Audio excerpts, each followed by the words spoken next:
Good morning and welcome. Now, the vetting of police officers pursuant to the National Police Service Act enacted 3 years ago, has been going on, but there are questions as to whether that vetting has in fact been successful and whether it's impacting on the performance of the Kenya Police or the National Police Service as we know it today. In the studio this morning, we have Commissioner Mohammed Mushrid, who is a commissioner of the National Police Service Commission, as well as the chairman of the Police Vetting Board. Karibu. Thank you. Let me start by asking you, just give us a summary of how far the vetting has gone. Okay. Since you started over a year ago. Okay. We have already vetted the senior-most batch of police officers. There were 198 of them. That was the most critical batch, though the entire vetting is critical.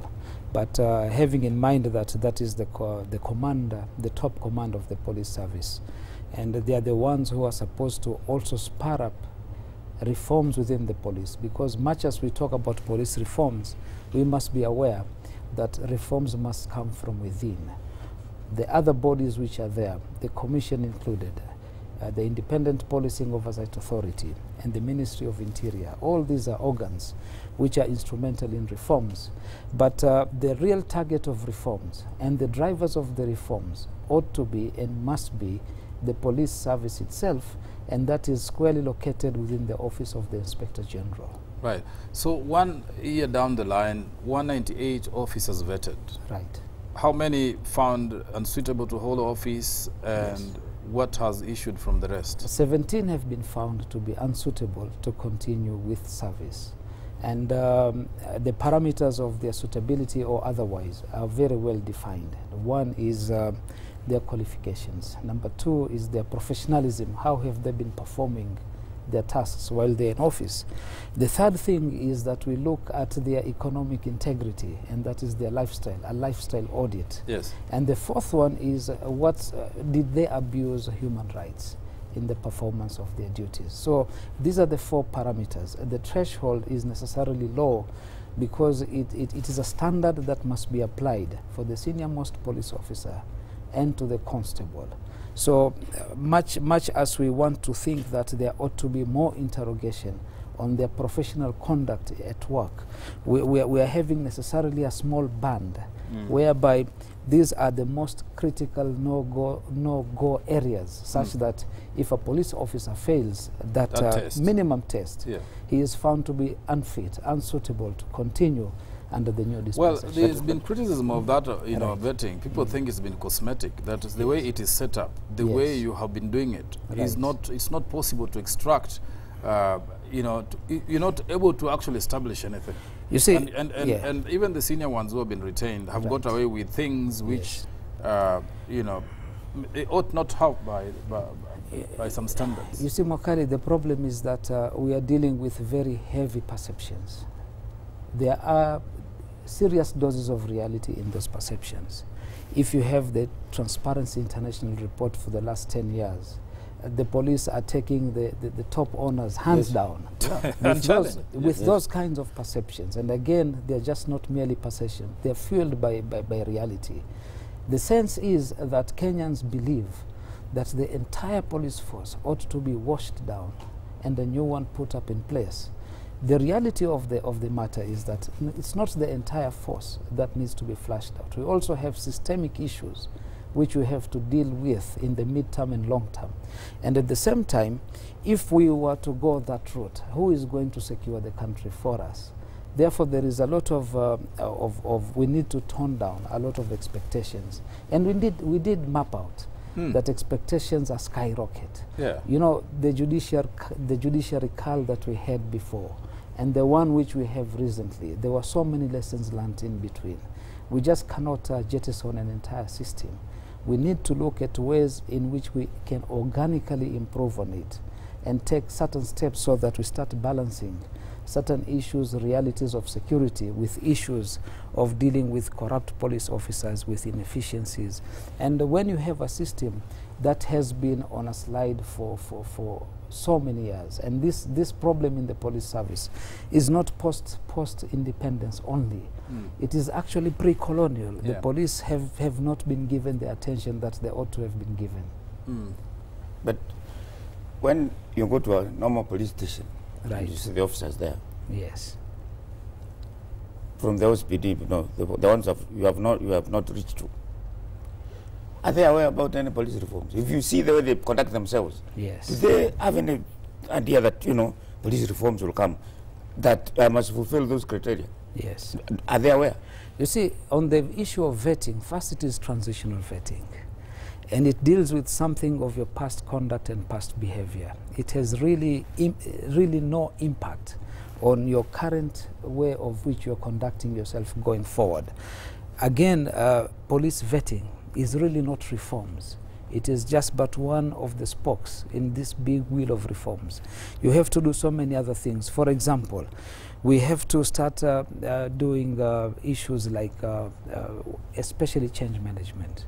We have to change the culture of the police. If we must remember, the police were not geared initially at the time of inception to secure citizens of the Republic. They were there as a colonial tool. They were there to enforce the collection of taxes so that we can have forced labor on our own farms which were taken by the colonial. They were there to guard the stock, the rolling stock. They were there to guard the railway line. They are not there to look at the native, as we were called then. This is the culture with which the police grew, such that there was primacy on property. And the primacy on property is even felt today. We need to start decolonizing the police service. It means a total cultural change.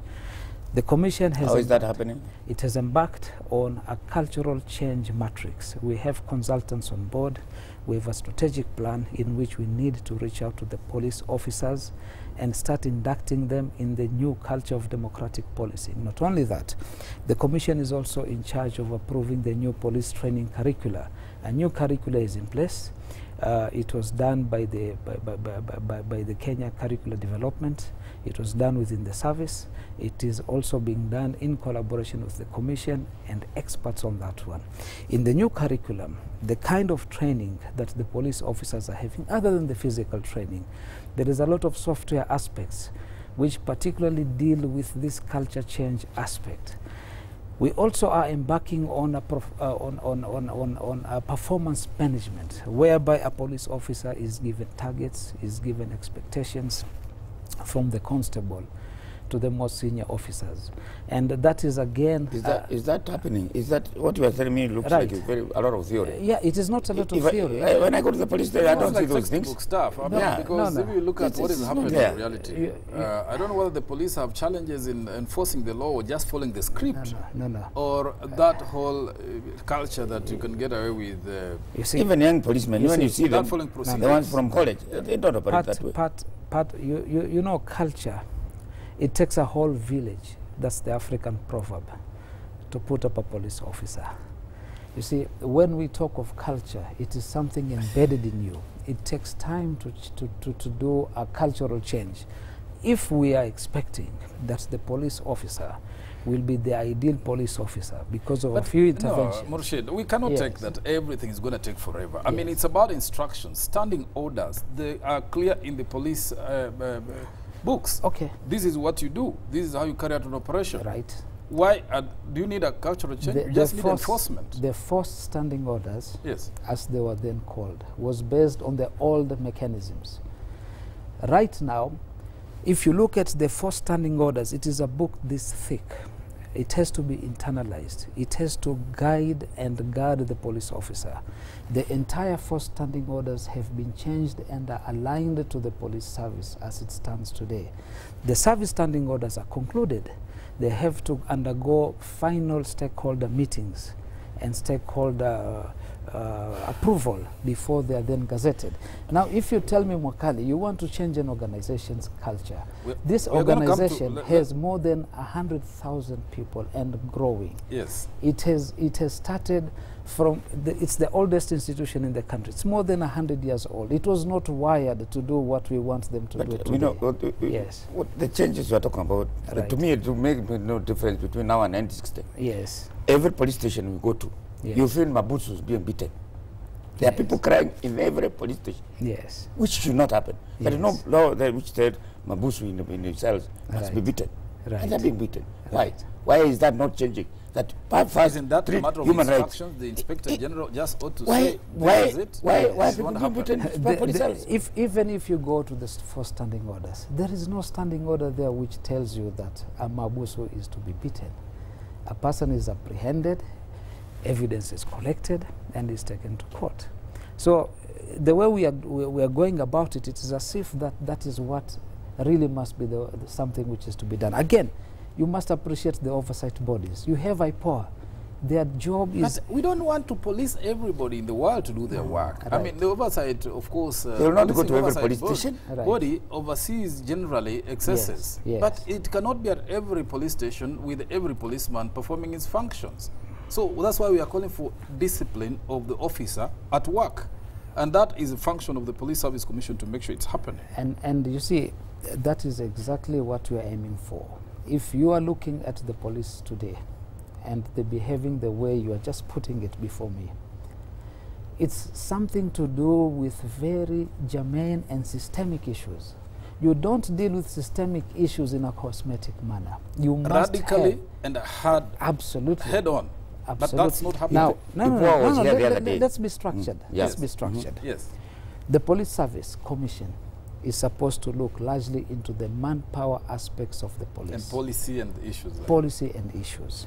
We are to deal with recruitment. We are to deal with transfer. We are to deal with appointments. We are to deal with promotions. That's correct. We are to deal with disciplinary control. That's correct. Disciplinary control also does not mean that the Commission is disciplining the police officers. The disciplinary aspect of the police is a command functions, which Of is the done by the Inspector service. General Now, and the service for you to commanders. make Yes. a change in that one, Yeah. you must first of all, we have the changes in the law, of course, pursuant to changes in the Constitution. Then you must make regulations in which you've got to regulate this so that it reflects the requirements of the day, under which then you have the revamped and the redone service standing orders. Now, what I'm trying to say is, this matrix is coming into place, and then we have the mechanisms to ensure that this is being effected. I can tell you for free that once this has not been done, you cannot expect the changes to start coming. Mushrid, I think When will this be done? The problem I have Okay, with when that- will it be done? All No. right. Yes. In fact, when will it be done? Yeah. Is a okay, first answer that one. When do you expect change? The regulations are ready. The commission, which is supposed to oversee the implementations of these regulations, has upscaled the secretary. The secretariat staff is undergoing the necessary training, structures within the police service to ensure that there is compliance. There are specific offices which start from the office of the Inspector General going down to the OCPD level. These structures are being worked out, they have to be aligned, and they have to go according to the new service standing orders. Then we say we needed to make sure that there is cultural change. And cultural change that just can't happen. It's a scientific process whereby we must start inculcating it through various organs. Now that has been finalized. The moment you start doing that and sensitizations begin, that is the time you can really start feeling the product on the ground. To tell you otherwise, I'll just be lying to you. But you see, yes. when the head is rotten, Yes. you kind of trying to tell us that you move 17. Yes. You left a lot of many others who are supposed to go. Okay. And it's public knowledge when you talk about the lifestyle. Yes. How do you have a policeman who has an estate? Right. An estate, a flat, Yes. in the hundreds. But what you're telling me is not factual. Well, In the sense that we do interrogate all those issues. We rely heavily on the public to tell us that this police officer Mushrid, he has problem A, B, C, D. Okay. If we say, we give generalized reporting, that this police officer is corrupt. True. You say, when you say he owns an estate, we do have those complaints, and we follow through. We go to the estate which has been indicated belongs to the police officer. There are things like land records. You do the land records. You get you get the search done. If the search does not reveal that it belongs to this person or somebody else, can you tell us in the regime where there is accountability? That yes. boils down to one thing. Right. What Is there about an admission, therefore, that in fact, even when you do this vetting, yes, there are certain things you will not uncover. Yes. They'll be beyond your investigation, Yes. but there's nothing you can do about them. Yes, I can tell you that. But then that is to say that police reforms is only about vetting. The thing is, we have a performance management tool which is now being conducted, which going forward will have an annual appraisal of police officers. It is not that just filling those appraisal forms. It will check on the same parameters. It will check on your integrity. It will check on your financial audit. It will check on your performance on the job. Who is it checking? It is going to be a mechanism which is being put in place jointly by the police service and the commission, and it is going to be oversighted by the commission. And there is a lot of training which must go into this human resource. The commission itself actually has issues. Right. They have had issues with the commission itself. Look at the recruitment. Yes. The other day. Yes. It's been stopped. Yes. If you start corruption through recruitment, right, how do you then expect that there will be anything good? Okay, this was not the first recruitment done by the commission. The candidates who just passed out, the 7,000. In the history of the country, we have never recruited 7,000 police officers. It was nearing elections, in fact, if you remember. There was a lot of problems anticipating that our elections might tip over. The only thing which made the elections, apart from every other intervention, is real security on the ground. We recruited 7,000 police officers. They underwent strenuous training, enough for the purposes of the elections, and their training continued. They just passed out. Yes. Now, in that recruitment, there was no corruption. No, it was done using the same principles, using the same tools, using the same laws. There was absolutely no issues with it. The question which we must ask ourselves now, why was there an issue in this particular one? Now let me tell you some other reality checks. You were recruiting 10,000 people from across the country in 289 centers. And this is an exercise which is done essentially in one day, though the process is more than one day. Do you expect that with a turnout of 10% more than the required number, you are having more than 100,000 Kenyans seeking jobs? Do you think that that kind of event will not have losers and winners? Do you think that there won't be squabbles?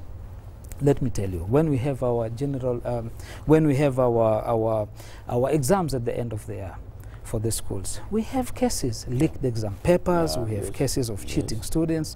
What do we do? Do we have a mechanism to try to stop it? Yes, we do. Do we have a mechanism to counter it after that? Yes, we do. We have centers which are annulled, investigations go on, punishments are meted out. We don't throw the baby with the bathwater. We have elections every 5 years.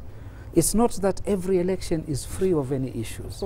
That's why we have by-elections. That's why we have monitoring and evaluation. Recruitment is hardly different from all that. The problem was when now you start instigating such an upheaval, and you castigate issues. And we know that there is also this team of everybody trying to get into the service. You expect issues. What did the commission do? In the work plan, it had monitoring, it had evaluations. We monitored, we evaluated, we listened, we took complaints, and we mapped out which centers had serious issues, and it was evidence-led, and we annulled those centers. But what I'm trying to say, without going much into the recruitment issue, because it's already a matter under appeal, but so that I don't go in issues as to try to influence the court. I'm saying is, were you to expect problems? Yes, even the army one today.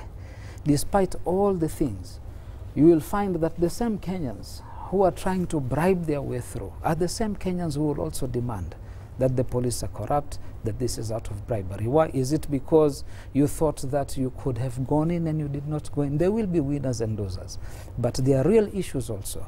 And you can't get 10,000 recruited persons from a body of more than 100,000 and say that everything will go very, very smoothly. But again, it's normal. It is to be expected. Even if you undertake a fresh recruitment tomorrow, day after tomorrow, there would be issues. The question is, do you have systems to look after the issues? Do you know how to get over them? Yeah. And are you going on a learning curve, or is it going to be business as usual? Yeah. I can assure you that we do have systems in place. Yes, you said that issues of operations, of course, fall under the command of the Inspector General. The Inspector General and the deputies, the two deputies, are members of the National Police Service Commission. Yes.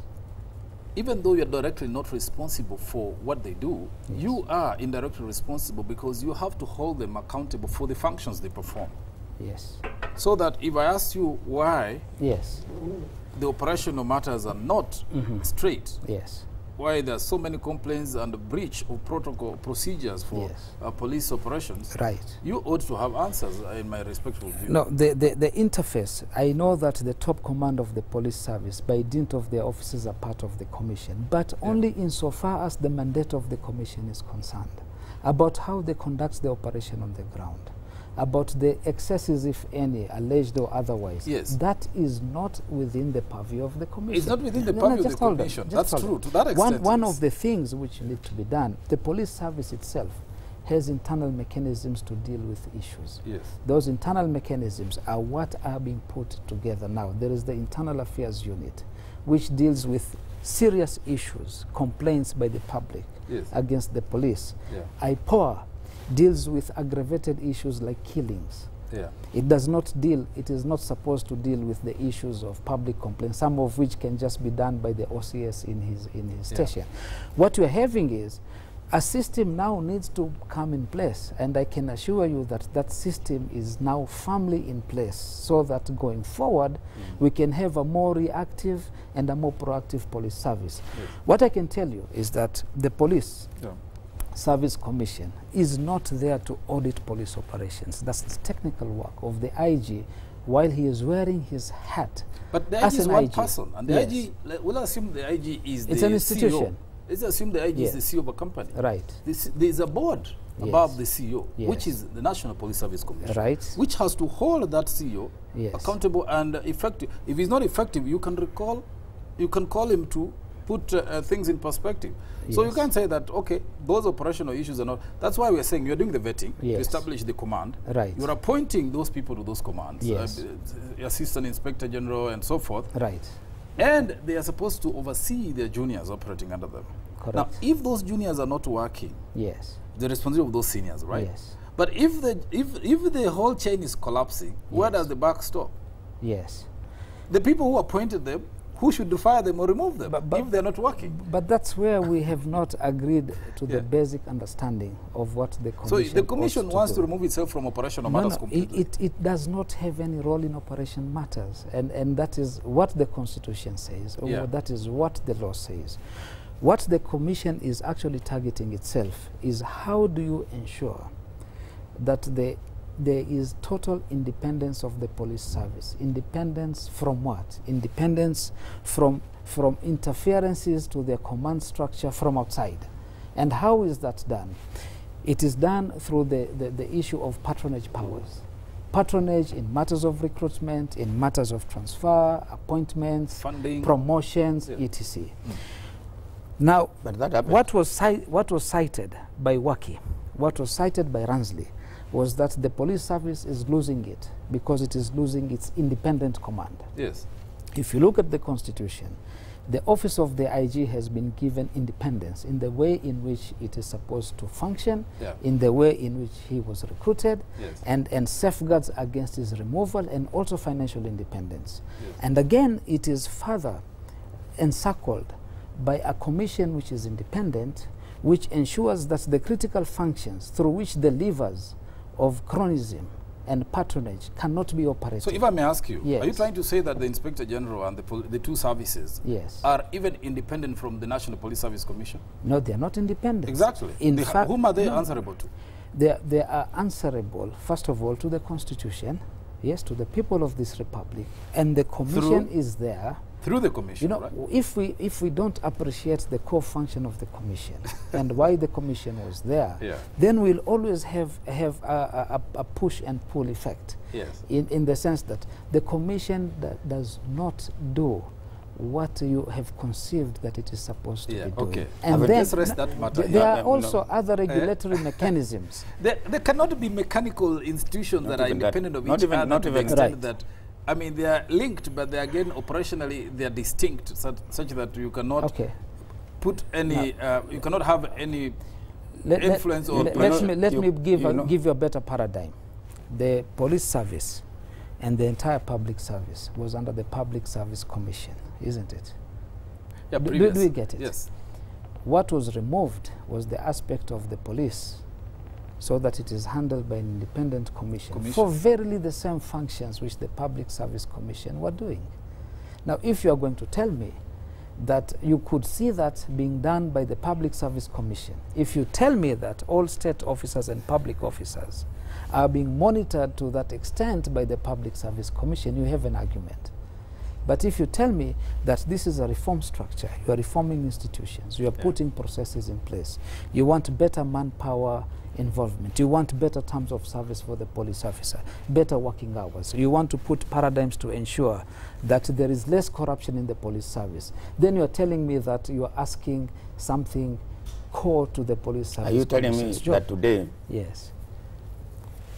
police officers, including IG, do not get instructions from politicians? They cannot. They do. They cannot. If you have empirical evidence, I would like you to bring it up. Haven't I heard because in public, haven't I heard the politicians saying, we have told the police to do 1, 2, 3, 4? But the police you can even say that I want the police to start manning outside the compound of our offices. That is not the same thing as giving commands to a police officer to do what it can. Leave alone the politician. Any commissioner cannot go about to the I cannot move up to the traffic police officer and start and asking him, why are you directing this traffic in this manner? Why are you allowing this or that? Those are not supposed to come from any member of the public. Are you telling me that politicians do not influence the transfer of policemen? They don't. Absolutely not. It has been eliminated. It has been eliminated. I don't think so. No, transfer. You could be dealing with a perception, and I would always ask you, can you bring it up? If you can tell me any instance that there is influence in the manner in which somebody has been transferred, that is what is being avoided. Okay. All these efforts are to ensure that there is independent control of the police, not by the commission, by the police service itself. That is where we lost it. Yeah. In terms of the operations of the police, which you say is not really necessarily under your purview, you watch it from a distance, almost the way I do, although you are the National Police Service Commission.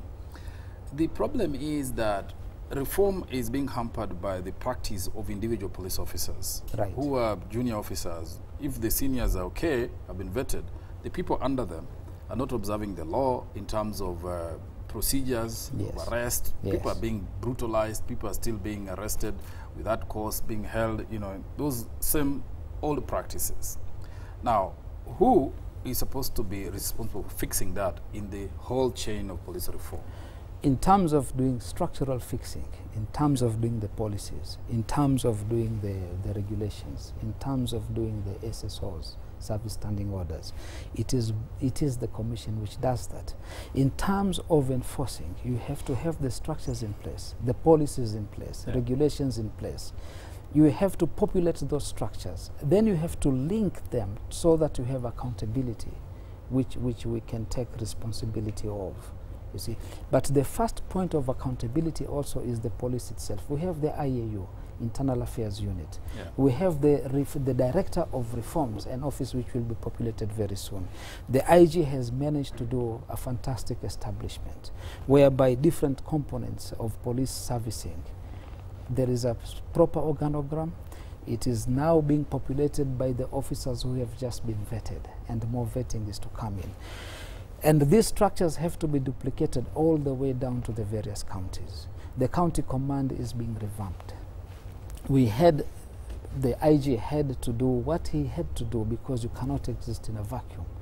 Before you get qualified officers in place, before you work out structures, you cannot be blind to the needs of the day. But now all that structural adjustments and putting in place of things is being done. And you know it very well, Mwakali. This cannot be done overnight. Look at the way county structures are coming in place. Yes. What about police welfare? Yes. You talk on all those things very nice. Fantastic. Maybe you talk about salaries. Right. The policeman getting 15,000. Yes. What about the working conditions? You see, the environment under which the police work. Now you are nailing it. You're coming An down environment under which police work is horrible. Absolutely. I say the other day I was telling you earlier, I went to Karen police. Yes. I went to the traffic police office. Yes. It is an old Muzungu residence. It was a one-bedroom house with a chimney. Correct. And a bedroom. Right. And where suppose the sitting room is where the office is. Correct. It's an old thing. I think it was built in the 20s. Yes, I totally agree now, with you. There are no desks. Yes. The policemen there told me they bought some plastic seats for people, their customers, ourselves, who want to go and report matters there. Because there are no seats. Yes. Now, these policemen produce their own money to do that. Yes. And we expect these policemen to be okay. Okay. That they will be fine. Now it's very good. Your observations are spot on. And this is where now we need to move this conversation to. In as much as we have accountability mechanisms in place, you want to flog this police officer, you want to put him on the straight and narrow, we don't appreciate the other side of the police officer. That he's a human being, it's a profession, he needs equipment, he needs training, he needs to be resourced properly, and most importantly, he needs to have proper terms of service. If indeed you are aware that there is terms of service for every other employee, but it's not there in the police service. Now, if you want to tell me now, that is a critical area. We are putting up a scheme of service. It should be ready by this week, so that by the time... Scheme of service, yes. Police? Scheme of service. And we had two parallel forces. We are also trying to put them under one umbrella to be a national police service unit, whereby the entire processes are similar. So if you have a scheme of service, a police officer, young man and woman, comes into the police service today, they should know when they're going to be promoted next. They should know about promotional causes. They should know about their salary increments and all their other perks. That is what is the bread and butter of the commission, and that human resource aspect is concluded. We are just about to conclude the scheme of service so that we can energize the police officers. Salaries have to be reviewed, and they are being reviewed. And the body which does that is the Salaries and Remuneration Commission. It's one of the very few entities in the Republic whereby you have actual representation of the National Police Service Commission in the Salaries and Remuneration Commission, the cognizant of the fact that police needed to be upgraded exponentially. We have made proposals. We are in total dialogue. We're just waiting for finalization of those salary reviews. Again, the salary reviews must go with the scheme of service which is now coming in place. It must come with the new establishment, the new rank structure. So that is an area which is being taken care of, subject to always availability of funds and sustainability by the government, and that's why the SRC must have a very serious say in that upgrading. Issues of police insurance, that is very critical. At least now they're covered by life insurance. Medical insurance cover is on the way. The products are still coming in. It is a serious procurement process which is done by the ministry. And there is a consortium of insurances as we speak which is putting together the product. I do believe that the National Hospital Insurance Fund is also coming in with products so that they all compete and make sure that the police officers are well taken care of. Housing is a very serious problem. Yeah, that's a big problem. It's a serious problem. Coming in about housing. Absolutely. And nobody is shying away from the housing problem. If you go to the urban areas, we have housing problem. Yeah. You know, you have those uni-huts. That's not the way in which a police officer ought to live. If you've taken time to step into them and you find that it is divided by a curtain, and there are two families living, it's really pathetic. It is. Now, yeah. I want to prick the conscience of Kenyans. We should be aware of all these welfare serious issues. also issues of allocation of funding. Allocation is done through our popular representatives in Parliament, through the committee system. What we have done as a commission, we've articulated the housing needs. The IG has put up a committee headed by a commissioner. It's gone around this republic. 1 year has gone, we were not just sitting back. We have done a detailed audit of the kind of housing, the gaps. Is there any manner in which we can upgrade them? What new housing units are required? What about the stalled projects? The document has been done and it is already in front of the appropriate authorities. But going forward, what are we doing about it? Are we highlighting these issues? Are we highlighting the critical needs? Are we able to empathize and sympathize with the police officers from whom we demand too much, so that we also move the system? You know, the pot is limited. But we have to bring in the pressure. In that pot, the matter of security is number one in this country. Absolutely. There's no doubt. I mean, if you look at the kind of operations and the security threats we are getting, absolutely, means that money needs to be put there. How much are you getting? How much do you need? And what are you doing about it to get what you need? So it's like you didn't hear what I told you. No, you say you prepared all this. Look, if the police don't have vehicles, as happened in Kapedo, people go into places when they do operations, Baragoi, no cover.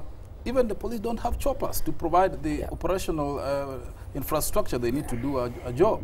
We are exposing the same police officers to risks. But even normal operations in Vijijini and estates. But Makali, this requires money. All those are issues. It is a priority. They do Why require are we money. not getting the money? But what you have failed to notice is the improvement in mobility of police officers. Look at the kind of vehicles they are having, fit for the terrain. There is no police station now which can say that it does not have proper vehicles to do their duties. It's not enough. Even there, please, you are stoking more fires. Because even some of the vehicles being procured are not suitable, so to speak. I've seen a change of different makes from Land Cruisers. We are heading into Grand Tigers and vehicles which are, even others, you don't even understand why they're being used by the police, because their carriage capacity cannot allow them to use do police functions. There is a proper unit within the AP, KP and the DCI which has put together their specific needs for vehicles, and those are the vehicles being procured by government. The Toyota Land Cruisers, the Subarus, the Grand Tigers were good. There are cars which have very short durability, which are being used by the police. Even terrain. Those are donated equipment. Donated equipment, but those which are being provided by the government are fit for purpose. And donations, these are things which are just merely tokens. But let me ask you, Mushrid, I mean, this happened before you came in. Isn't it possible for the police service or security agencies to establish that these are the kind of machinery they need for their operations, and that becomes the machinery they'll use for 10 years? If it's the Land Cruiser. Rather than use this, next you have Toyota, next you have Mahindra, with every Inspector General or Commissioner of Police, a new make of vehicles. But that's what happens. Why is that so? That's what the operational unit No, obviously not, because that's where corruption comes in. Each wants to have their own take with a new supplier in. Why should those operations change this year? Mushrid, why should the operational needs of this year be different from next year? Kenya's terrain has not changed, the roads have not changed, the slums we are visiting and operating have not changed. The vehicles that are procured by government very recently, they're all Land Cruisers. Are they not fit for purpose? I've said there's no problem with Land Cruisers. Absolutely. So what I'm saying, look at the others. Forget Land Cruisers. Which other vehicles are in the police service? You are crisscrossing pre-reform era with the reform era. You know, you're not doing justice to us, really. No. If you are telling me today, let me give the you government has procured a Sherry and RAV4 or Land Cruiser. Which car is more durable? Tell me. You must, public knowledge. You must distinguish vehicles that were donated with vehicles that are provided by the government through the requirements the of Grand the Cherries were donated? I'm not aware. No, that's what I'm trying to cut across. They are donated. They were not purchased. What about the Chinese ones? The Chinese vehicles are donated vehicles. The vehicles which are procured by the government according to specifications. A Subaru for our CID officers. Tell me something about it. Subaru is a hardy car, it's a durable car. But that's where we are going to. But there are mix of cars which are being bought. We don't want to get into that anyway because. But I'm telling you, what information. About facilities? Yeah. Office facility. The office facilities, the police stations that we have today, these are pre-colonial buildings. Yes. We must agree as Kenyans, and the police service and the commission, they are no longer fit for purpose. In fact, there is little you can do to actually rehabilitate them. It can be a stopgap measure. We need to have new police stations in place. And I'm telling you that this is something which is not supposed to be donated by stakeholders or development partners. It must be done by the government of Kenya. And the government of Kenya is not only our elected representatives and the government which is in place, it's you and I, Mokali. It's about our business houses. Today we have so many business houses in place. They have CSR programs in place. The CSR, they just buy T-shirts here, they fund something there, some public toilets. What about the service which is looking after the investments? They want to move forward. They want to go into the regional market. Kenya is a sleeping giant. It must attract local investment and foreign investment. We need to come together and harness the CSR programs. What's the big deal? Can't a big business house, and I don't want to give names, say that I'm taking the central police stations in Nairobi, give me space. We have now approached them. We're having a big conference with the business houses whereby we're going to give in detail the issues surrounding the police service commission. What can they get on board with? We have a whole menu of items. Pick what you have. Is it computers you want to donate? We have the enabling structure, but then the equipment. Must we always wait for the government? And there are so many other interventions that can be done. You see, and part of it is the sensitization bit, which the media can do very well. No. Yes. How much, right, in your, because you've done all the documentation and research on what the police need, how much is required? How much is the police getting, is the police service getting? Right.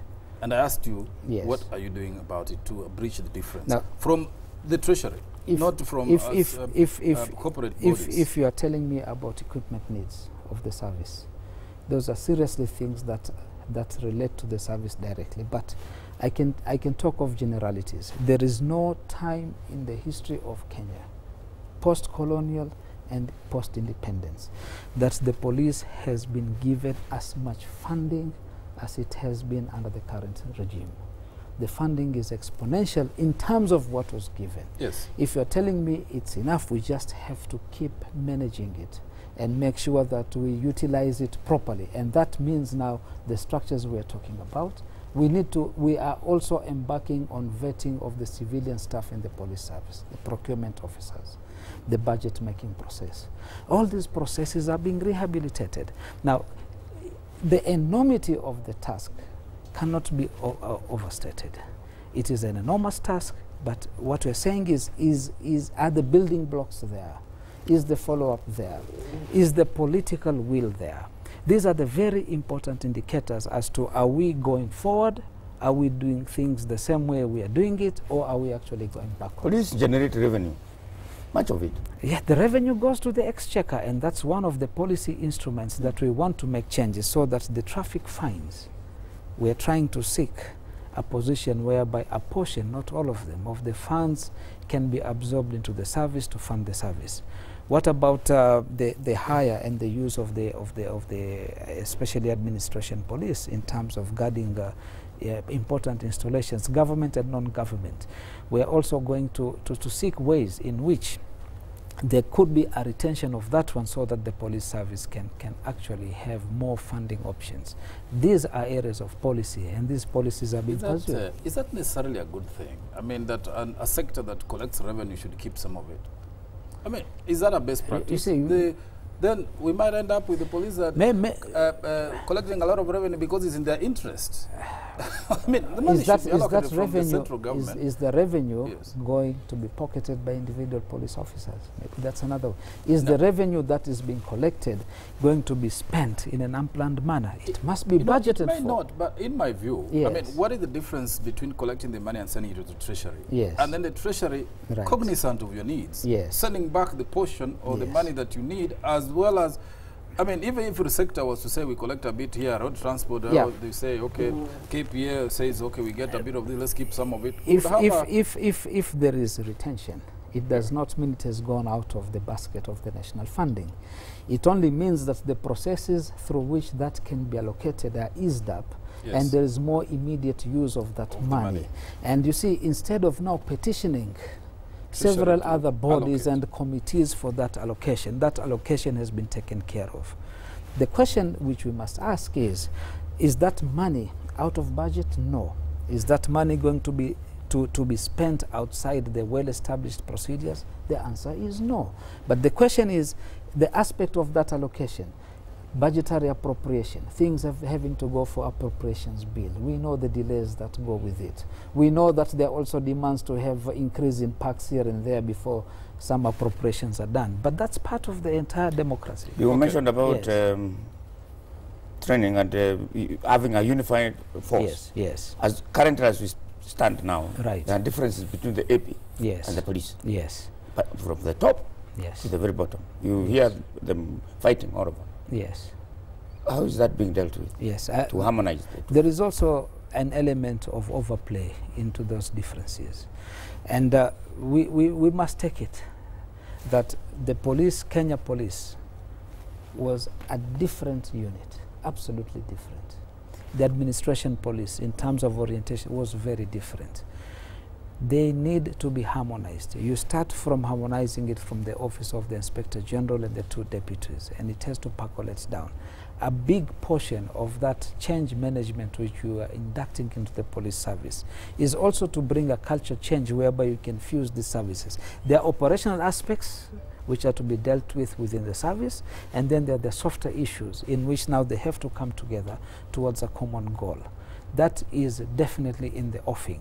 And we are not going to lie to you that these structures can, by the mere stroke of a legislator's pen, that we are now having a national police service, or that we have now changed the force into a service because of a name phrase that it has happened. There are very serious processes that must go into turning what was hitherto a force into a service. I don't know whether you can answer this. There was an incident the other day where a police officer was an AP.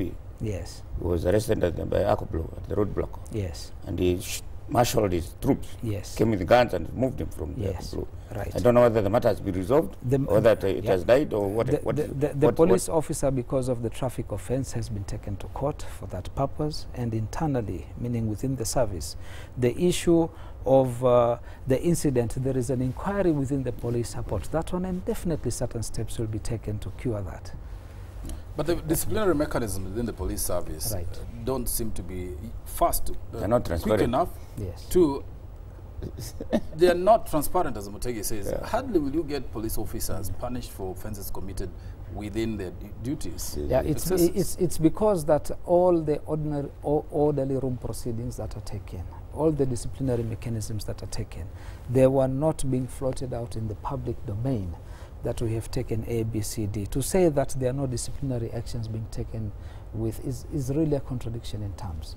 But what I'm saying is... Really? No. I mean, when do we... Okay. Can we expect you to publish statistics on this?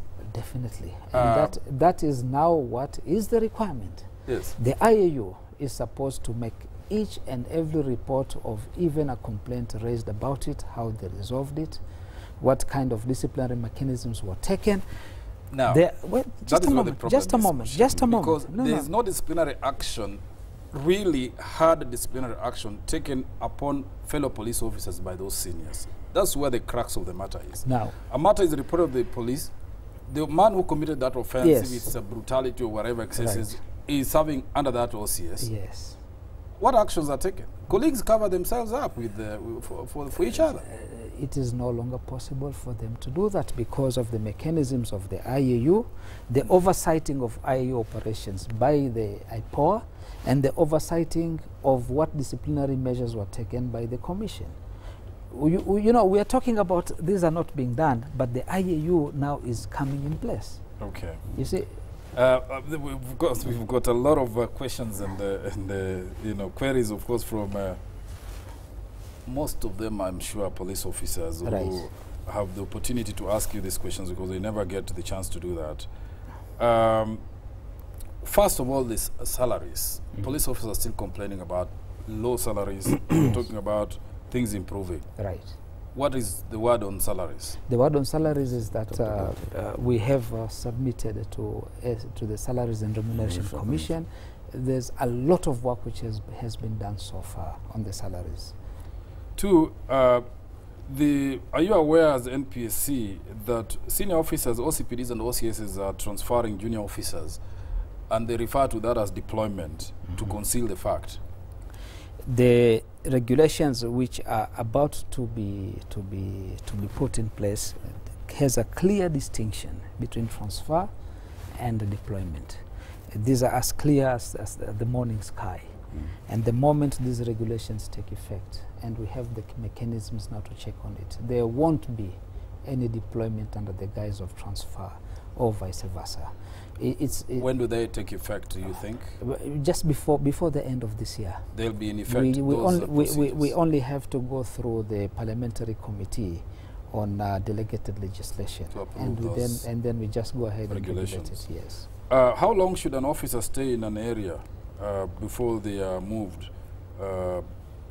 especially in operation areas? Some have stayed there for long, 10 years, others are moved within a short time. In the new regulations on transfer, there is clarity on the procedure and the process. The timelines proposed is a police officer must not stay more than 2 years in any station. In a particular station, not more than 2 years? No, not more than. There is a circulatory process which is being done, the so-called hardship areas. And the hardship area, Nairobi is the hardship area of the Republic. Nairobi? Yeah, absolutely. Not Wajir, how early in the morning did you wake up to come here, Makali? All right. And then in terms of promotion, right. There are people who are complaining that juniors are promoted within 2 years and some have served for 10 years. Yes. And they're not promoted. Absolutely. Secondly, what is the criteria for these promotions? Yes. Some have diplomas, right. Others have, you know. Okay. What is, okay.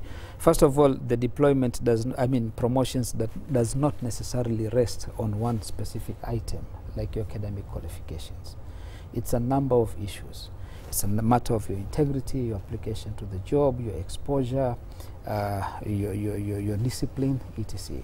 But again, that ad hocism, perceived or real, which was there in matters of promotions, is gone, because in the new promotions regulations which are coming in place, in tandem with the SSOs, it is very clear as to how promotion is to be done, how the promotional boards are to conduct it, and the direct supervisory effects. Now, this is the core function of the commission.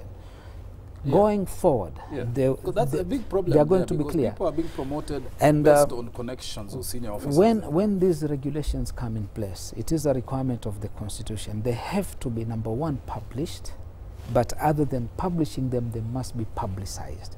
We are working on a popular version of all those regulations which can fit the pockets of each and every police officer, cognizant of their rights. We have appellate mechanisms which rest also with the commission.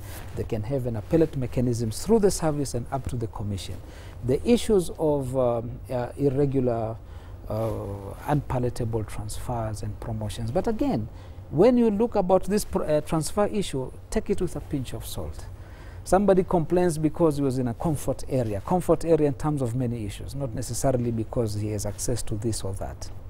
You'll find police officers, if they're being transferred in a regular manner from the way bridges to other duties, you'll definitely find resistance in that one. Yeah, yes. Even in ordinary normal employment, you and I, when we sign that dotted line, you are told that you can be transferred anywhere. In certain things, even outside the country. It's so very true in the police service. But now that ambivalence, that it is the commission which is transferring. No, we determine transfers and make sure it's done properly. So police officers also want to take advantage of that kind of thing, that, look, I can resist this transfer. You cannot. You have signed, and it is a requirement of the law. You can be transferred anywhere. You can be deployed. You don't have a choice in that one. If you feel very strongly that I don't want to go on transfer, then there is one option out, and that is for you to retire from the service. Resign so that you don't undergo this transfer. So the transfer issue, much as that it needs to be streamlined, which it is now, but there is also the element of those extra things which come in a very confused manner. People resisting. So the idea is, of course, to reduce influence in the promotion, transfer, of and discretion. And discretion of the senior officers in that work, which is a big issue. Is the training of APs and police officers going to be synchronized? It is going to be synchronized. When you come to the senior levels, there's a senior level training college. It is going to be synchronized. But in terms of core differences in their work culture, those training modules will be separated from the two. For example, we do have investigative work that will form under the police training college for investigations. We have paramilitary work, and that is an aspect of some units within the AP and definitely the GSU. And then there is the ordinary policing, which is being done traditionally by the Kenya Police, and that is the traffic and other areas. So it is going to be good to fit, but then the basic training would generally be the same. There is a phenomenon, I don't know whether you are aware about this, the phenomenon of the youth service. Yes. The youth service, they are recruiting out 20,000 or so. Right. Some of them, we are told, are going to be guarding VIPs. To be guarding VIPs. Yes. Now I do not know how that will. That's a very with the police services. That's a very good question. We are formulating policies to differentiate what are the core functions of the police and non-core functions of the police. Guarding of VIPs, is that the core function of the police? That is something that we need to resolve. We cannot absorb a lot of police to be guarding individual persons, though security for them is also critical. We cannot leave out having our beats, normal beats in the CBD, normal beats in the rural setting, normal beats. That's where police officers are required. To what extent is it relevant to use a police officer as a driver? That's a driver's job, a basic driving course, and you can go for other courses. But you can't train a police officer and then give him a steering wheel. Even if you are saying he's providing security with 2 hands on the wheel, what security is he providing? So that's the other element, because we have to also streamline and bring together the ratio of police officers to the public, and that's the logic of recruitment also. So there is also need to rationalize what are the core functions and what are the non-core functions. All right, the questions are many. We cannot clear all of them. You know, somebody says, Commissioner, and this matter of promotions is really serious. Somebody says, I worked for 24 years in the same cadre. Yes. The officer is only talking service riddled with corruption, but you know, junior officers come and they're promoted. Somebody says, I've worked for 10 years, no promotion in the same station, things like that. It's about standards. But more importantly, are you aware that what is happening in police stations? Somebody asked, the OBs, stationaries, fuel, uniform. Police have to buy all these things from their own pockets because of no budget. I don't think police officers buy uniforms. They buy boots, they buy bullets, they buy equipment. The police officer, even when we go, fill that P3 form, what used to be the case was you go to the police station, you want an abstract to be done, a police officer tells you, can you go and make a photocopy of this? That's what is still happening. That's what I'm getting you. First of all, I'm trying to disabuse the fact that police officers use their own money to do all these things. It's a bad state of affairs. Right now, even these documents through the newly inaugurated centers of excellence, where you can go and get government services, you can download those forms. You can download those forms now even you go. Yes, the access of the public or portions of the public to downloading forms is not there. Right now, the government press is printing lots of those forms which are required, and they'll be distributed all across the country. You see, there are so many things. So they are going to be available. Yes, there are so many things which go in the background, which are not coming on the screen. And it's opportunities like these ones that those can be reflected. But I know a lot more needs to be done. There's a lot of advocacy, there's a lot of communication needs to be done. And we need to get partners on board. The civil society organizations, we have a matrix of them on board now. We are addressing these issues. Computerizing? The computerizing, in fact, we want to go away from this manual OB. Yes, a study is being undertaken in Yes. order to have an integrated OB system which cannot be manipulated, which can store things in a specific software, which you can now do a lot of checkup on what has happened. Somebody has been booked in for what offense, how long has he been there, the monitoring aspect. And again, this is not being done by the commission per se. This is something which is being done through and within the service itself.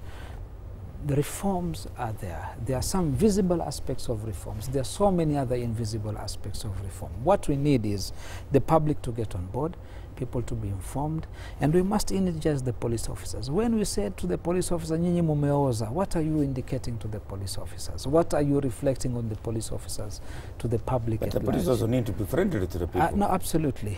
Change management. Yeah. Obviously, I think there's no doubt the police are trying, they're doing, and they're great policemen out there doing great work. It's there are many bad apples, good policemen doing their great work. Correct. But those challenges and the reform expected, of course, people want the results now. Yeah.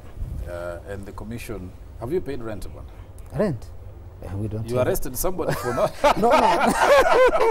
No, you see what has happened. No.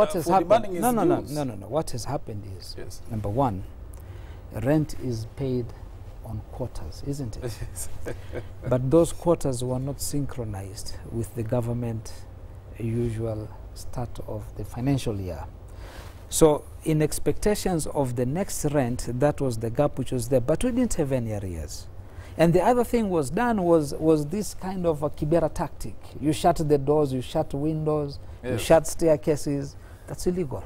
Yes. So the question was not about the rent dispute, it's about the manner in which you want to take illegal activities. You see? All right, we have to come to an end there. There are very troubling things. I can't raise this with you, Mushrid, but the police operations have a lot of issues going on. Right. I guess the commission may have to at least glance there to see what's going on. Yes. Lots of complaints about people being arrested, locked up, you know, the same old tactics, which that's where the citizen rent seeking. Absolutely. That's where the citizen a lot of Wananchi are being arrested at 9 o'clock at night. We have put in vehicles, taken to a police station. Right. There is nothing written in OB. You produce 1,000 bob. Those things last happened. My friend but got that's locked not your up. business. My staff. And I am this Kenyan, morning, and I've worked as a lawyer. That happened again in Kayole. People are alighting at a bus stage. They're locked up, taken to police station. You spend the night there. No disclosure of offense. And the next thing you see, you're in court. Waste of your time, waste of court's time. Crime is not going forward. Those very, very annoying things won't happen. Another thing is we have a collaborative framework with EACC as prescribed by the law. We are canvassing a lot of the complaints that they have managed to get, the evidence that they have collected. There are two things which needs to be done. There are administrative steps that are being done, and then there is the one that if you have done a criminal offense, you must meet the force of the law, and that's independent of the disciplinary measures being taken. I can tell you that we have received all these. We are working together with the Inspector General in his capacity as a commissioner and also as a head of the service. They are being put in place, and within 2 months, call me again, because you won't have to ask me what is being done.